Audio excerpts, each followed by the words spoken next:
All right, what's up, ladies and gentlemen, to another Open Live Q&A. My name is Mr. McLogan, and in this live stream, I'm just here to answer your questions. I'd also like to be able to get to some math questions. If you do have any questions in your math class, I know a lot of you don't have school tomorrow, but if you are getting ready for some tests or some exams and you have some questions, then that is what these open Q&A are for, to answer you guys' questions, help you guys along. I'm really excited for the new year, getting ready on some new content and also releasing some new channels, because one thing that I have found on with my channel is, throughout the years, I taught Algebra 1 through Calculus, and whatever I made or whatever I created, I always just posted that on YouTube. And what that did is that kind of caused a wide variety of content that's all encompassed on one channel. And a lot of students find my channels from watching my calculus videos or watching Algebra 1 and geometry or pre-calculus, whatever may be the case. And so one thing I'm going to doing is I'm going to slow down the uploads on my main channel. I'm going to still continue uploading though, and still creating videos that are a wide range of variety on there. But I am also going to be creating some new channels, which I will be letting you guys know when I start posting on them. So therefore, if you are taking a certain course, you know exactly those videos are going to be made exactly for you guys. So hopefully that is going to be beneficial for you guys. You guys will find some value in that.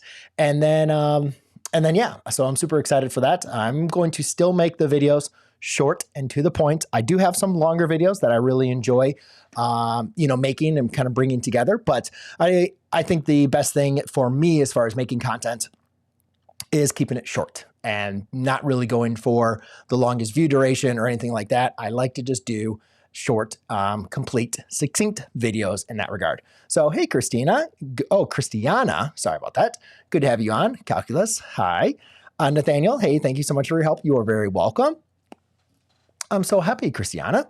And actually, Christiana, my daughter's name is Juliana. And one thing I always liked, I had a student named Christiana. I've actually had a couple of students named Christiana and Juliana, and I've always loved the ending of that name. So I think there's something to that is helped me name my first daughter for on there. So do I have videos on geometric progress? Not sure what exactly you mean, but if you want to be a little bit more specific on that, I do have multiple videos on geometry, and then also I have a geometry channel, which is going to be posting more videos as well, just on geometry.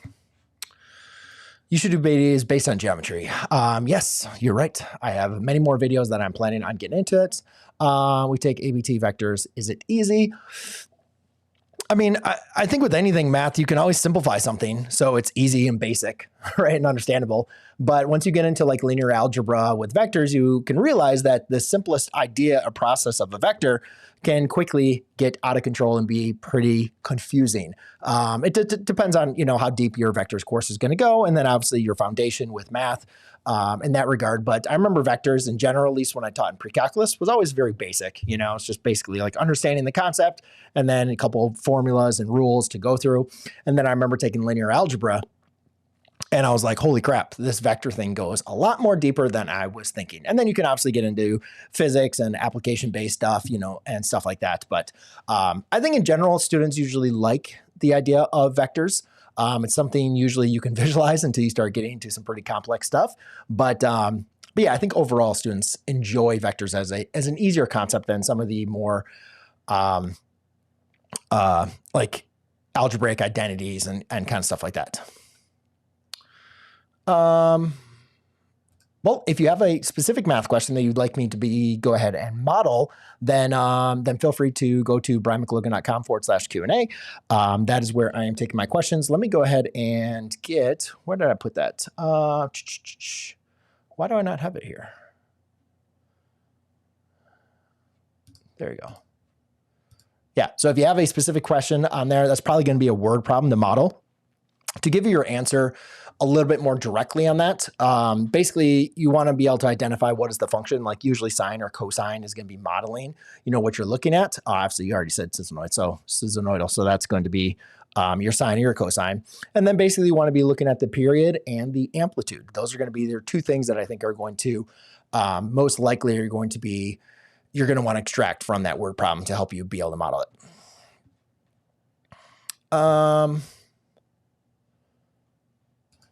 All right. Any advice on how to free up during a test? I practice the math and do all the homework, but I get to the test and freak out and forget everything. Yes, I think one of the best pieces of advice I can give you, which it sounds a little odd, I know, but is to stop, breathe, close your eyes, and relax. Take a little bit of like 5 seconds, even if that's it, just to like collect your thoughts and go through a test. I also think doing all the problems you know how to do first kind of helps you avoid those times where you're like, you start to freak out. You're like, oh crap, I don't know how to do this. I don't have enough time. Like slow down, do the problems you know how to do first and kind of build yourself up to going through those problems that are going to be more advanced, that you're more likely to get stuck on. But I think breathing, slow down your breathing, especially if you have that test anxiety or, it's a very, very important test. A lot of times we start breathing a little bit quicker and our brain starts racing and it clouds our judgment to be able to think clearly. So I think it's really, really important when you're taking that test to really slow down, really try to focus on the problems you know how to do first, and then work your way up to the more difficult problems. Well, thank you very much, David. Appreciate that. Let's see. What's the most effective way to revise without rushing and learning wrong topics? What's the most effective way to revise without rushing and learning wrong topics? Well, I think the most important thing is to slow down. I think one thing you can do is we assume that learning is supposed to happen in an isolated environment where we're supposed to be taught something or to practice something, learn it, and then we're done, and then we move on. When in reality, if we want to truly understand something, what that's going to take is take some background knowledge for us to be able to make those connections with other things that we understand.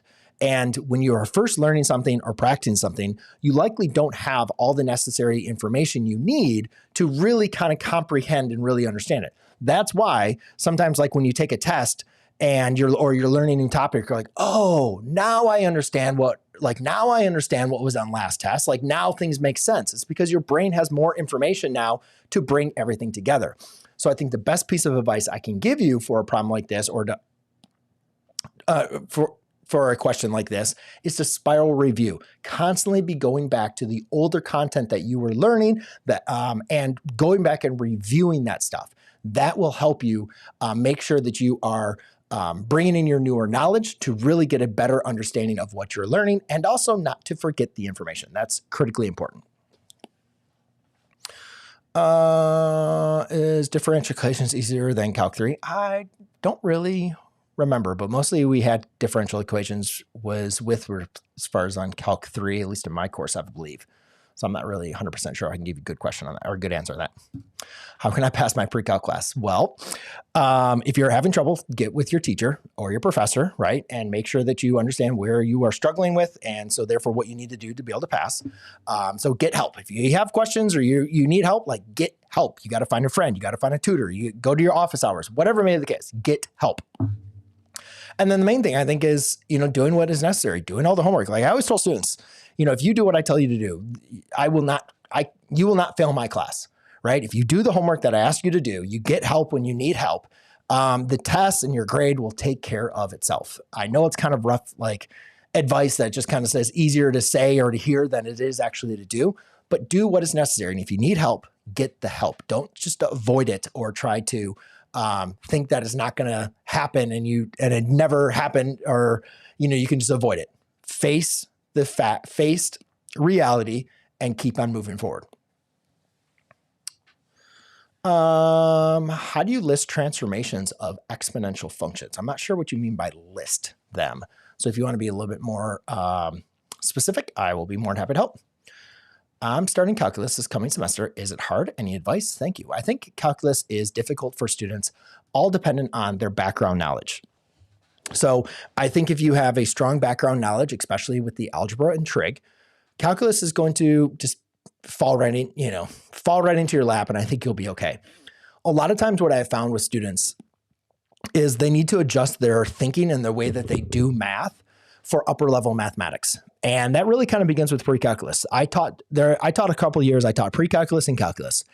And I had a lot of students that would struggle with pre-calculus because I was training them. I was preparing them for upper level mathematics and what those courses are going to test you on.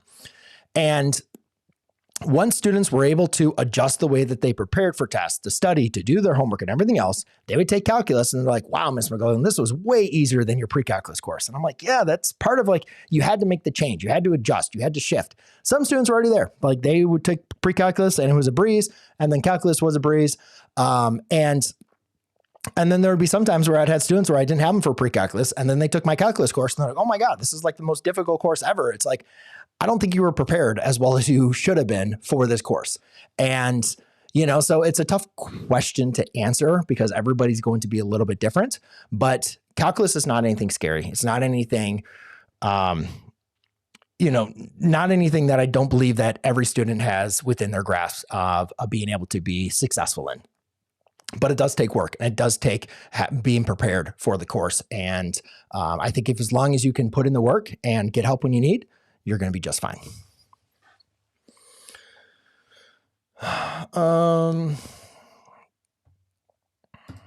Do you think failure, hey 2K, good to have you on. Do you think failure in college classes can be a good thing? Yes and no. If you've never failed at something and you get a failure, it sucks.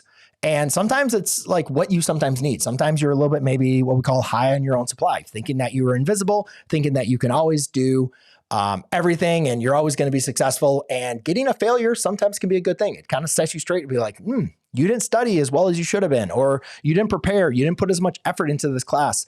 And so it kind of gives you that dose of reality, which can be a good thing. It can be a bad thing because obviously you have to retake the course. It costs a lot of money to do that. I had one course, physics, that I ended up dropping out. I think I ended up dropping out, but it was past the dropout date because like my grade was like a D or something like that. So I had to retake it, and it sucked because I spent money on it and I had to retake it. And I think when I retaked it, I got a B or a C.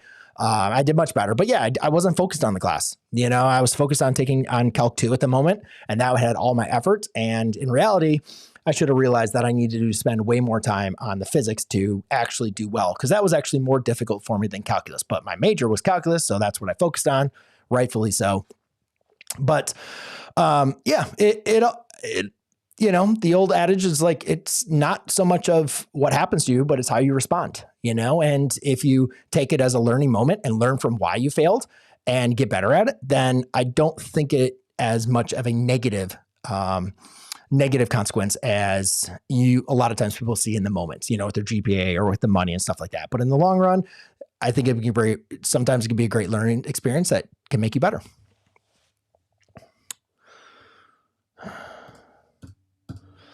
Jacob says, any helpful tips on verifying trig identities? Like, when should I use the Pythagorean or the reciprocal identities, or is it more a guess and check and experience? It's definitely an experience thing. The more problems that you do, the more that you see it, and the more that you kind of have this idea of where to approach it. I'm trying to think of, let me try to think of something that I can relate it to. This isn't really that good, but I'll use it because it came to my mind. Okay. So I like to cook, and I cook almost every single day for my family, for my wife. And I'm not an amazing cook, but I like to cook. I've learned how to cook and I do it every day. So I have experience of cooking. Now, the thing about cooking is there's a lot of things that go into cooking, right? You have the skills of like the chopping, all that kind of stuff, the knife work, right? And then also you have like your flavor profile, like what flavors work together, which ones don't. You know how to heat, to cook, when to braise, when to, use what utensils to use, when to use them, the timing of everything. Like the more you do it, the more you just have a better understanding of how things go together. And so for me, I don't follow recipes. Right. So it's not like kind of like a trig identities. I'm not listing something step by step by step by step. Okay. What I like to do is I usually look at the recipe or look at multiple recipes, see how they do it, see what flavors they're using. And then I just kind of adapt it to my own thinking or where I want to go.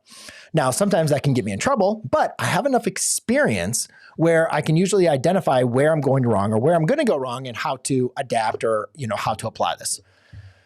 My wife, on the other hand, is not that way at all.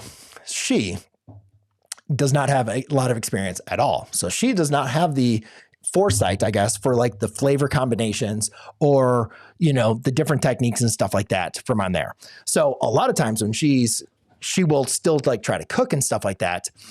For me, it's very easy to be like, no, you got to do this first. And then you got to do that, right? If she's not following a step-by-step recipe, then like, you know, she might be doing something and I can immediately see like, no, you got to do it this way first and then do that. And then you're going to see what that is going to perform. Well, the only way you're going to have that knowledge is if you have that experience.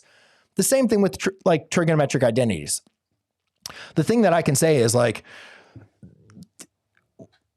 for experience when I'm dealing simplifying trig identities, if you see something squared, sine squared, cosine squared, tangent squared, immediately in my brain, I think Pythagorean identities. That does not mean that that problem is going to use a Pythagorean identity, but there's a high likelihood it will. So there's a high likelihood you should be thinking about using Pythagorean identities. Same thing with the reciprocal identity.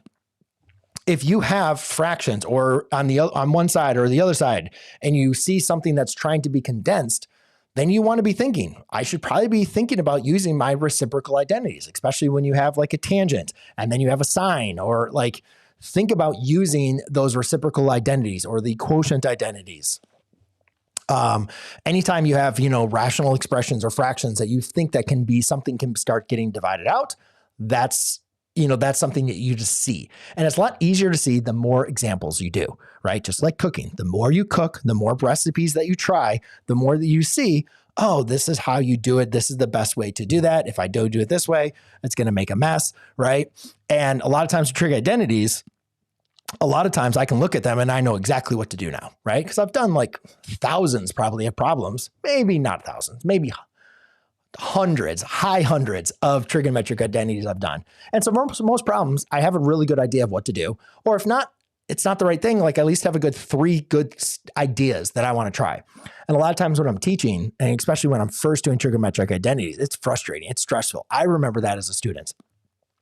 But I also, you know, remember I see students like trying things and it's like, it doesn't make any sense, you know, and it thinking about it, it's just kind of like me thinking about my wife trying to cook. I'm like, no, don't even try that. Like, don't do the Pythagorean identities right there. Like there's no all you have to do, like you have to, you know, it's kind of like chess. Like you just have to look 3 steps in advance. You can see it. But if you don't have that experience, it's very difficult to see it.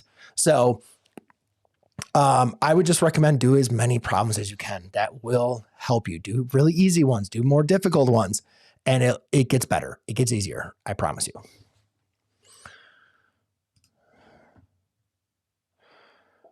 I'm taking a level calculus class and I'm currently averaging a B. Would you recommend AP Calculus AB for me next year, or should I do something like AP Stats? So you're taking a calculus now and then you're going, so I'd like to do recommendations because I think the best way for you to get a recommendation is, or to understand what you should be taking, is have a conversation with your parents, have a conversation with your math teacher, as well as your school counselor to kind of I understand where you are, where you want to go, and what's the best route for that. I don't know that information, so therefore I'm not going to give advice, but it seems, you know, if you've already taken some calculus and you're feeling like you're having a B, so you're feeling relatively comfortable with the information, I think you'll do perfectly fine in a calculus AB. You might even be able to, if you want to do the stretch, go for a BC, but you know, taking calculus or not taking calculus is really a personal choice. It depends on what you want to go into and where you're going after school, you know, if they're going to accept that or if you're going to have to take the course again, you know. So I love AP courses, but they're not necessary for everybody. And, you know, that debate of stats or calculus, I think it really just kind of comes down to a personal choice, but I definitely speak with your teachers. Definitely speak with your teacher and your parents and see what's the best choice for you. The study of change. Hold on a second. My wife is calling. I'm going to answer this now. Hello. Hey.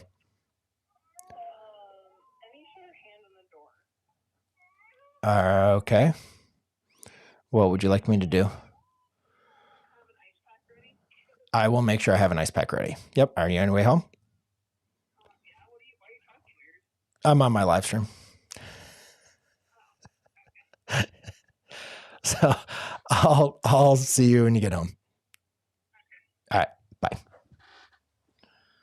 All right. So my wife is with the kids, and you never know what that phone call could be about. And of course, actually, it was something important. So my wife took the kids to the park, and then my daughter slammed her hand, I guess, in the door. So, obviously, I got to go and get an ice pack here pretty soon. So let's go and get to a couple more questions here. Let's do a little fire chat or fire zone or fire round. And let's try to get to as many questions as I can. What is the most effective way to study and pass this engineering math or just to pass this? Practice problems. Do as many practice problems as you possibly can. So hopefully your teacher gave you some practice problems.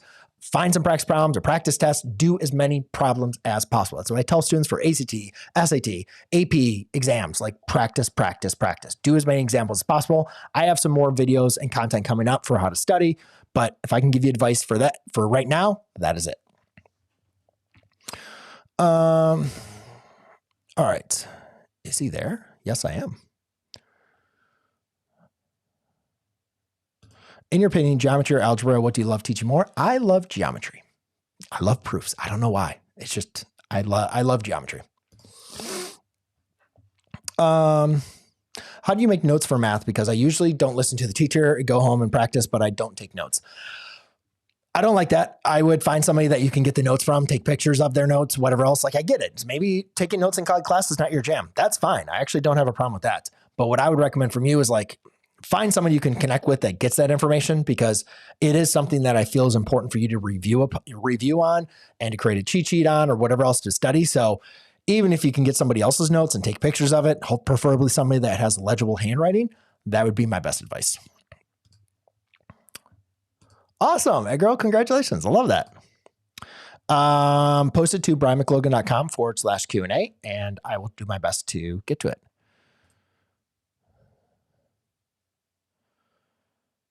I'll revise for it. Thank you so much. Do you think getting a grade 8? I don't really know, but I think that's, if I was, do you think you would do it in my family? Or I don't know. I can't decide between a dream and money, between science and IT industry, although programming and math. I want to become a scientist like that. I would try to balance, try to make money.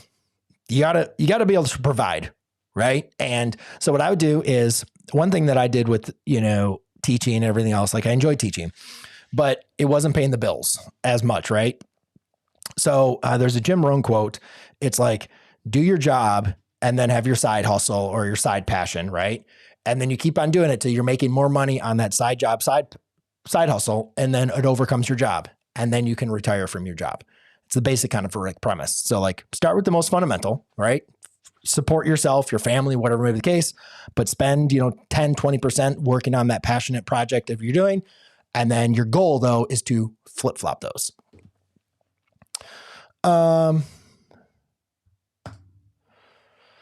I'm in Algebra 2. Watch your videos on radicals. Any tips so I don't fail the test? Well, I don't know what else you have on radicals. Practice. Just do more practice problems on graphing and solving. Simplifying. I'm not sure what you were watching on radicals from on there, but yeah, I just go through all your notes and everything else and your homework and practice the problems that you got right, practice the problems you got wrong, and just go through those methods and those steps. And best of luck. You got this. Well, you're very welcome. Happy to be able to help you out.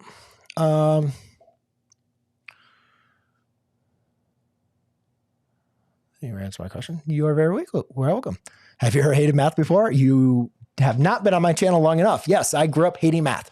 Go to my channel trailer. I kind of explain a little bit on it, but yeah, I grew up hating math. It wasn't something until I decided I wanted to become a math major that all changed. So actually, you know what I'm going to do is I'm going to go get my daughter an ice pack. You guys can go and look at a video, some math that I just created, and I will be, actually, you know what I'll do? Can I go ahead and,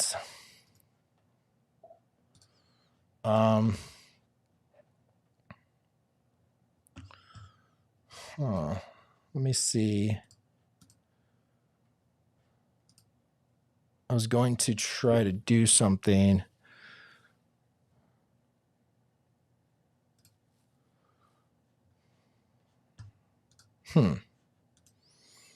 Sorry, I'm trying to look at something. That's not going to work. All right, guys, I will be right back.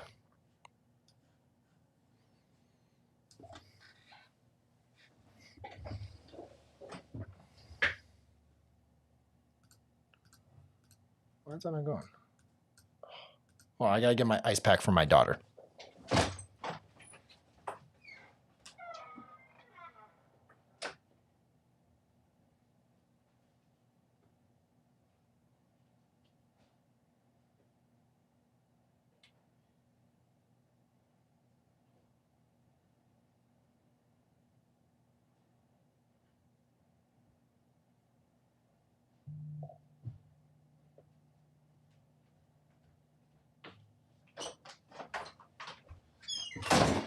All right, I am back.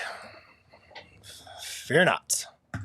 Yeah, well, we'll see how long this lasts until they get home. Then they're probably going to be crying and screaming, but hopefully that will buy me a couple more minutes for on this to get to your guys' questions. All right, so let's get back to those questions.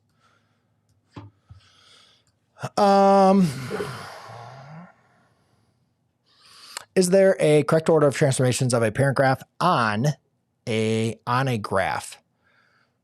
I'm not really sure what you mean by that. Is there a correct order? There is a correct order. You always want to do multiplication over your addition. You want to do multiplication over addition. I'm not sure what you mean by the graph part, though. Does money play a big role in being happy? I think it plays a role. I don't know if I want to quantify big or small. You want to be able to have money to sustain yourself and do things with, but it's like it's a thin sword, right? Because all you got to do is just a little bit more and you can go over the deep end with feeling like money is everything or that it's the only thing.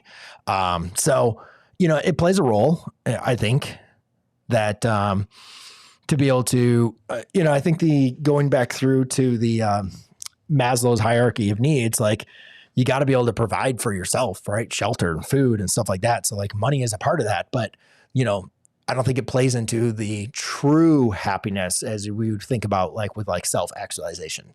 So it plays a role, probably a big role, but I think not in the overall realm of like overall happiness, if that makes any sense. I don't know. If you were my math teacher, I would get 100%. Well, that'd be awesome. I did have one student that got 100% on every single test that I gave him. He was amazing. And it's true. The only student I ever had, but he got it every single time. It's fast. It's really fast paced. And if it's hard, it all depends on how prepared you are for that course. A lot of but it's fast paced, and so you gotta be ready to put in the work and stuff like that. But as far as like the content to like understand it, I don't think it's out of the realm for many students that have taken pre-calculus. If you've gotten a C and above, I think AB calculus is possible for you and everything else, and you can do fine with it. It's a lot of work and it's fast paced. So that's where I think a lot of students fall behind with. It's not so much the content, I think, of Calc AB that's so difficult. It's just the pace of it. Okay, give it to me. Best way to teach oneself linear algebra at university level? I'd get a couple textbooks, probably 2 or 3, and kind of go through them on there. They're going to be different on how they teach it. You're probably going to find one that you really, really like. That's at least hopefully the goal. I would supplement with some videos, like online videos. I don't have any linear algebra, and I've never looked them up on YouTube, but I'm sure there's some linear algebra videos on there. And I would try to work through my favorite textbook on my own first, use some other videos as supplementary material, and then use the other textbooks, because there might be some chapters, there might be some sections that the other textbooks have better examples, or ones that you might understand better or more difficult or easier. That's just going to give you a better perspective of everything going on. Do you have any students you describe as Mickey Mouse? No, I don't think so. Well, thank you so much. Appreciate that. I am going to get to that. I'm not going to answer it on this live stream. I have a lot of questions, and I'm actually doing a lot of research at the moment doing that for a video. So I'm going to hold that question out for you. Sorry. If you have a question on a math question, I'm sorry, guys. I'm getting really behind. Every single time I want to get to these, I'm not even getting to them. But go to brianmclogan.com/Q&A. And you can go and submit your math question there, and I will go and take a look at it and make a video on it. Let me put this. This is so weird.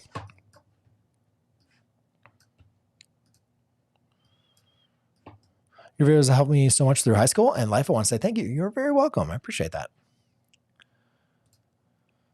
Do you remember the best student you ever had, like in terms of their grades and how smart they were? Yes, I do remember. I've had many smart kids, many, very, very bright kids. Harvard, Stanford, went to all those Ivy League schools.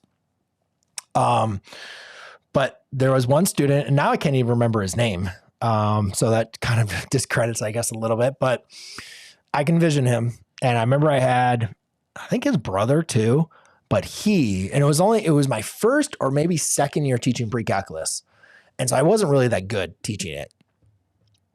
And I think he caught like a couple of my mistakes, like right off the bat, or just like asked questions. He was a very, very polite student. And you could tell like he knew the answer and he knew that I didn't know, or like I knew I didn't know what I was doing, but he was very polite about it. It wasn't rude or anything else or anything.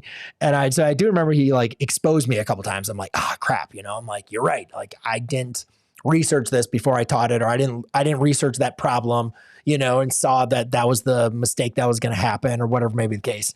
And, but after that, I was like, all right, from now on, I got to make sure I got to put in more work, or I hadn't taught pre-calculus. I hadn't gone through pre-calculus in over 10 years at the moment. So it was a lot of stuff, I just kind of forgot or like whatever may be the case. But yeah, he got 100% on every single test, quiz, exam, everything. Never got a problem wrong. Never had that until even after I taught for 14 years, never had a student. He was the only student that got 100s literally on everything. It was amazing. I haven't heard much on it. I mean, I've talked to some teachers that are teaching it, and going through it. There's some good and bad. I mean, I like the AP curriculum for what it can provide students. I don't like how I think how much kind of, I wouldn't say power, but like how much, influence I think it has on our current curriculum and schools. I don't like how much influence it has. I don't like the idea that everything has kind of been turned to AP, like, all right, AP pre-calc, AP calc, like, and there's no just like regular pre-calc or regular calc. So I don't like that aspect of it, but I don't think that's the reason to hate the APs.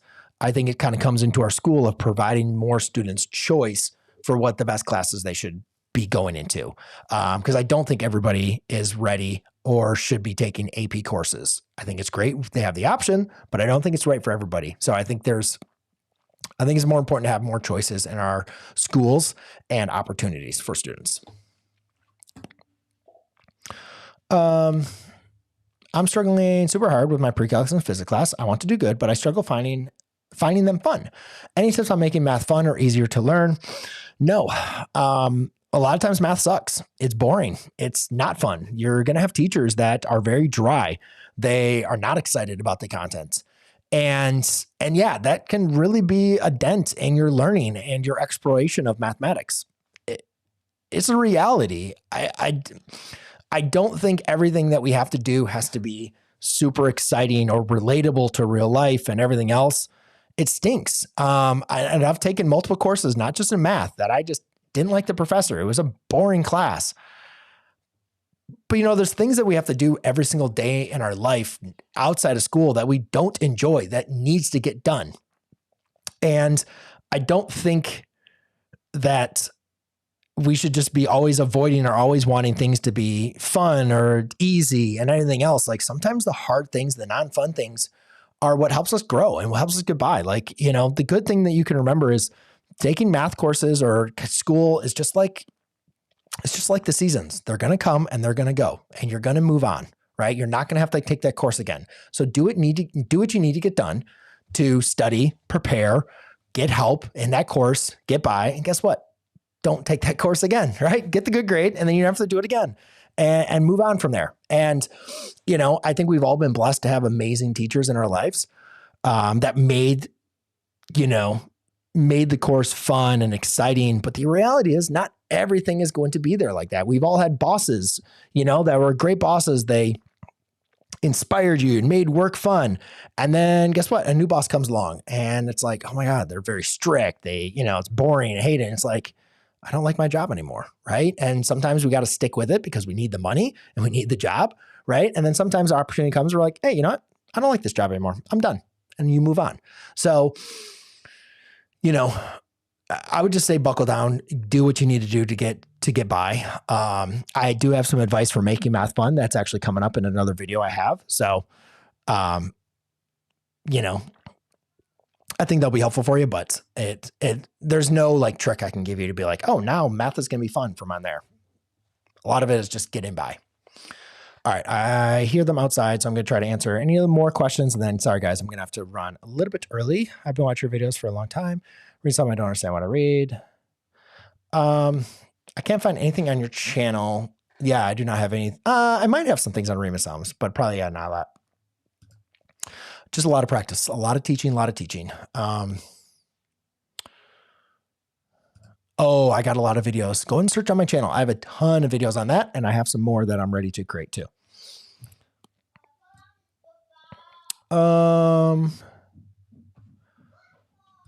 That is a trombone, a slide trombone.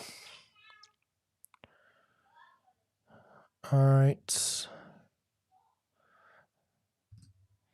Well, awesome. Very help you out. If I'm coming calculus 3. Yes, I totally agree.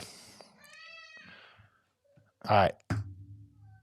Hey, we gave a 6 drill. I'm a programmer. I've been spending almost my free time doing math program. I love math. Do you have any advice on learning calc?